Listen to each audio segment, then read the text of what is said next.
The idea of a canal to Leven was first proposed in 1786. The low-lying area to the west of Leven had been drained by the construction of the Holderness Drain in the 1760s, and the Drainage Commission asked the canal engineer William Jessup to look at proposals for a canal to Leven. He estimated that the extra cost of making the drain navigable for boats, which included 2 locks and several passing places, would be £5,136, but nothing came of this. A second scheme was proposed in September 1791, which would follow a similar alignment, and they got as far as presenting a petition to Parliament in March 1792, but again nothing came of it. However, in 1801 there were 2 rival proposals for canals to Leven. The first was a canal from below Hull Bridge, running in a northeasterly direction to Skirler Bridge, with a branch to Monk Bridge. The second was a simpler scheme, running directly eastwards from the River Hull to Leven village, and this was to be privately funded by Mrs. Bethel.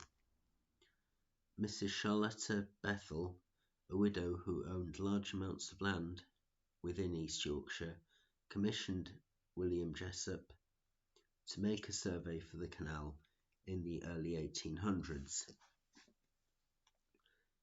He came back with an estimate of £4,041 to make a canal from the River Hull to the village, but the drainage trustees asked her to obtain a second opinion.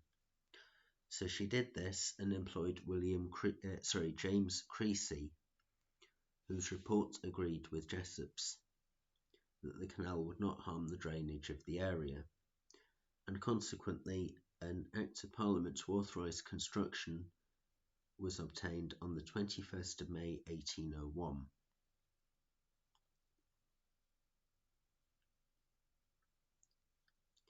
The canal opened in 1805, but the cost had exceeded the estimate and the tolls had to be increased, which was done by a second Act of Parliament obtained on the 5th of June 1805. There was a lock constructed at the junction with the River Hull, capable of holding keels which were 64 by 14.8 feet, or 20 by 4.5 metres. There were 3 sets of gates at the lock, 2 of which acted as a conventional lock when the level of the river was higher than that of the canal, and the third to act as a floodgate when the level was lower. A 4th set of gates was added later to allow the lock to be used at all states of the tide. Mrs. Bethel's son Richard paid for half the cost of the improvements to Hull Bridge, which vessels from Kingston upon Hull had to pass through on their way to Driffield, and this was on the condition that the Driffield navigation reduced its tolls by 60%. The canal was built as 3.25 miles or 5.2 kilometres long, and it was constructed to allow humber keels to reach the granaries and warehouses at Canal Head in the village. One of the original 2 warehouses built at the canal basin in 1825 still remains, though it's been substantially modified and converted into a private house. Over the next 130 years, the canal was in use for importing coal, lime and building materials, along with sending local agricultural produce down the river to Hull.